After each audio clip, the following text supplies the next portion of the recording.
Olá, mulher linda, sábia e que edifica o lar. Eu sou Eliane Cristine e estamos lendo o livro Levante-se e Ore, de Sheila Walsh.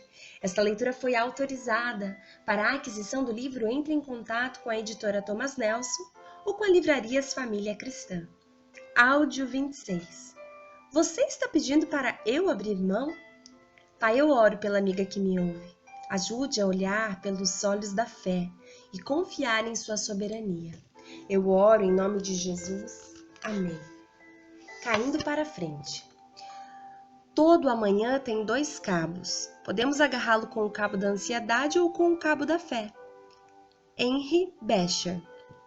O Eterno, o seu Criador, tem algo a dizer. O Deus que o formou no ventre da sua mãe quer ajudar você.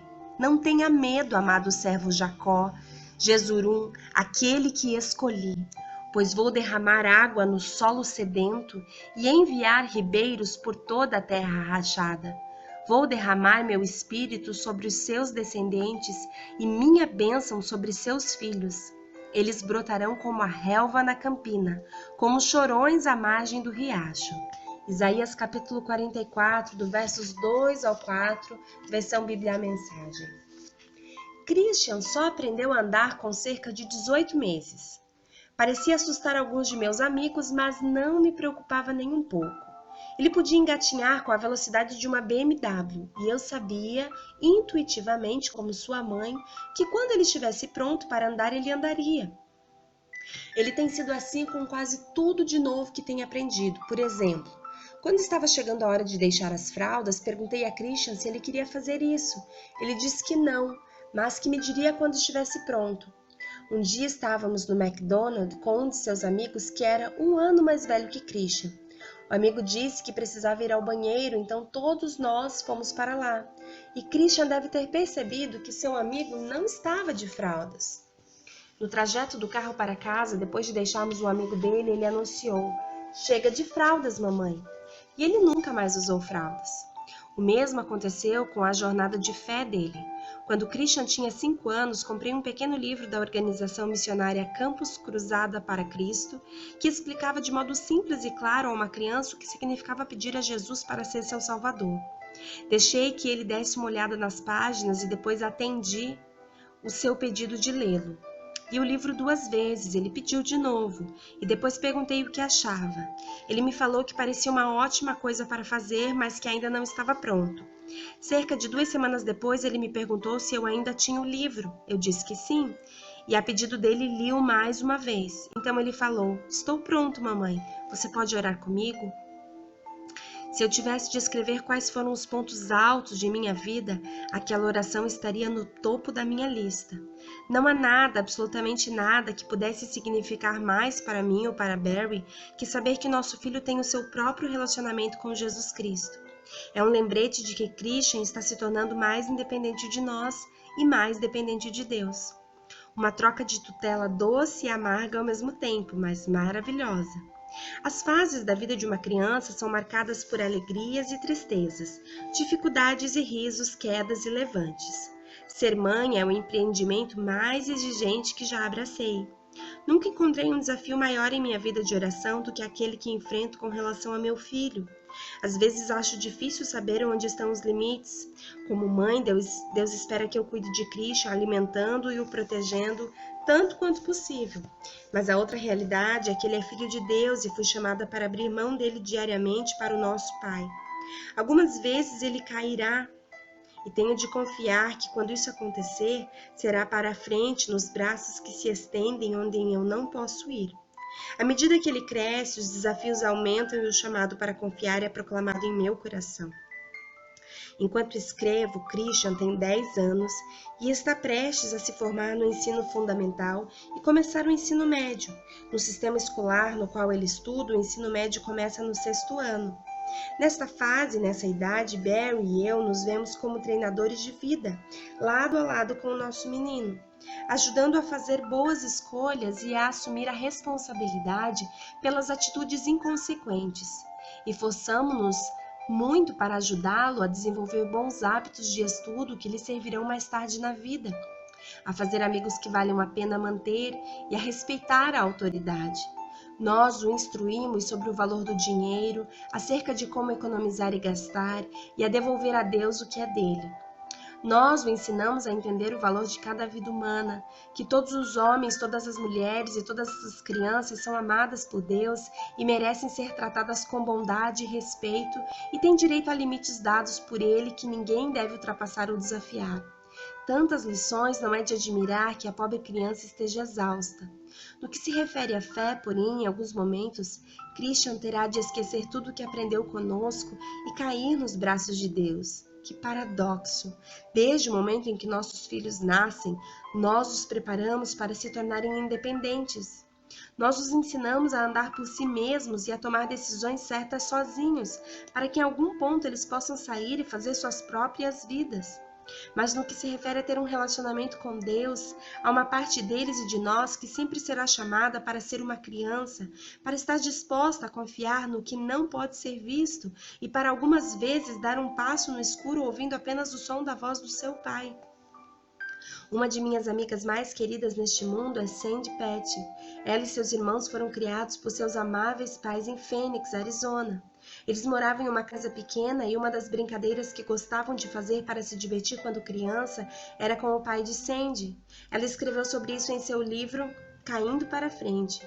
A brincadeira era que seu pai colocava cada criança no telhado, não se preocupe, não era muito alto, e elas pulavam nos braços dele. Parecia divertido para Sandy até chegar a vez dela, quando congelava na beira do telhado. O que parecia muito viável enquanto ela observava os seus irmãos pularem, na hora H parecia aterrador. O pai de Sandy lhe dizia: Sandy, de uma maneira ou de outra você vai cair. Se você cair para trás, não há nada que eu possa fazer para ajudá-la, mas se você cair para frente, eu seguro você. Essa lição simples permaneceu com Sandy ao longo dos anos de tremendo sucesso e dos anos de tristeza. Em 2007, ela foi uma das palestrantes convidadas no Mulheres de Fé. Enquanto compartilhava sua história de estar em lugares muito escuros e assustadores, ela se lembrava das palavras de seu pai, que agora se tornavam as palavras do seu Pai Celestial. Sandy, caia para frente, eu seguro você. Ouço essas palavras claramente como um chamado a uma oração de entrega. Pai, estou caindo para frente nos teus braços. Por que é tão difícil para nós cristãos fazer isso? Por que é tão difícil orar? Não a minha vontade, mas a tua, Deus. Pelo menos sei que é difícil para mim. E quanto a você? Você acha, assim como eu, que embora saiba que deve entregar uma situação a Deus, você simplesmente não consegue soltá-la? Que embora haja algo que você sabe que Deus está colocando em seu coração, você tem medo demais de se comprometer com isso? Há um forte instinto em toda a alma humana para querer entender tudo e saber para o que estamos dizendo sim. Quando o estudioso da ética John Kavanagh passou 3 meses em Calcutá com Madre Teresa na Casa dos Moribundos, ela lhe perguntou como poderia servir-lhe. Ele pediu que ela orasse, e após a freira perguntar qual oração ele gostaria de ouvir, veio a resposta: por clareza. Ela respondeu: não vou fazer isso. A clareza é a última coisa a qual você está se agarrando e precisa abrir mão dela. É difícil tirar nossas mãos das coisas que ansiamos por consertar e confiar em Deus para fazer o que só Ele pode, ou ceder mesmo quando estamos com medo do resultado. Para alguns, as recompensas podem não parecer valer a pena, mas se não pudermos permitir que a nossa oração, que a nossa vida de oração reflita a nossa absoluta convicção da vontade de Deus para as nossas vidas, nunca estaremos realmente nos entregando a Ele, não é mesmo? Talvez você tenha visto o charmoso filme Despertando Ned Devine, filmado na Irlanda. É a história de um homem que ganha na loteria. Infelizmente, o sortudo morre e em seguida os seus amigos estão tentando encontrar uma maneira de enganar o representante da loteria para que ele acredite que um deles é Ned. É uma história muito engraçada, mas a honestidade de um jovem personagem ficou guardada em minha lembrança por algum tempo depois de vê-lo. Há uma cena no filme em que um menino de 10 anos questiona o pastor da igreja da aldeia sobre a sua fé. Ele pergunta ao ministro se ele alguma vez conseguiu ver Deus pessoalmente. O ministro responde que não, embora de vez em quando ele receba revelações. Não satisfeito com essa resposta, o menino insiste.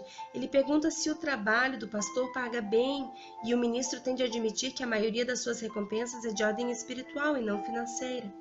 Curioso com as perguntas do garoto, o ministro lhe pergunta se ele está pensando na hipótese de uma vida de serviço a Deus.